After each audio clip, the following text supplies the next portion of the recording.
রাজধানীর গুলশান ২-এর একটি বাড়িতে ডাকাতির চেষ্টাকালে ১০ জনকে গ্রেফতার করেছে যৌথ বাহিনী। শুক্রবার রাতে ৭০ থেকে ৮০ জনের সংঘবদ্ধ দলটি ডাকাতির চেষ্টা করলে এলাকাবাসী ভবনটি ঘিরে রাখে। খবর পেয়ে যৌথ বাহিনী ঘটনাস্থলে গিয়ে ১০ জনকে গ্রেফতার করতে পারলেও বাকিরা পালিয়ে যায়। অভিজাত এলাকার নিরাপত্তায় পুলিশের সক্ষমতার অভাবের কথা জানান উপপুলিশ কমিশনার রিয়াজুল হক। সোহান খান জানাচ্ছেন বিস্তারিত। শুক্রবার গভীর রাতে গুলশান ২-এর সড়ক ১০২-১০৩-এর ২২-এর এ নম্বর বাড়ি ফাইন্যান্স স্কোয়ারে পরিকল্পিতভাবে ডাকাতি করতে আসে ৭০-৮০ জনের সংঘবদ্ধ চক্র। চক্রটি ঢাকা উত্তর সিটি কর্পোরেশন ও গুলশান সোসাইটির স্টিকার সংযুক্ত যানবাহনে এসে ডাকাতি ও লুটপাটের উদ্দেশ্যে দায়িত্বরত নিরাপত্তা কর্মীদের উপর হামলা চালায়, ভেঙে ফেলে ভবনটির সিসিটিভি ক্যামেরা, নিয়ে যায় হার্ড ডিস্ক।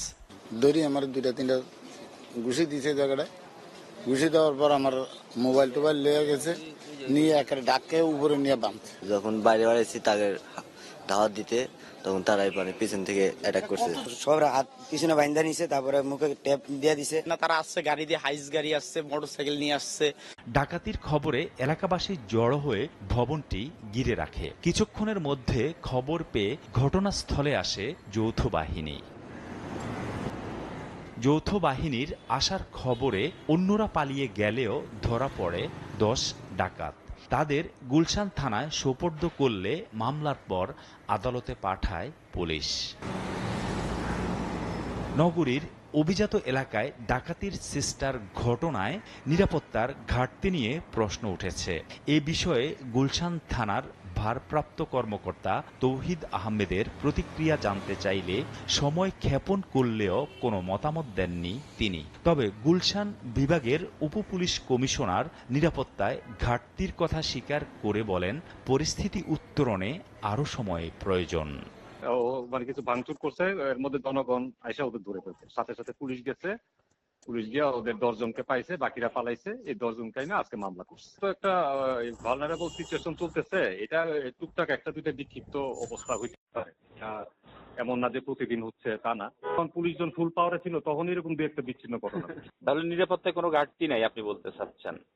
ঘাটতি কিছু তো আছে, এটা আপনি তো বুঝেনি, সত্যি কথা। এটা তো আসলে সব আমাদের তো এখন পুলিশের সেই ফুল সুইং এর এখনো অপারেশন বলতে গেলে আমরা নেই। তারপরেও আমরা কাভার আপ করার চেষ্টা করতেছি।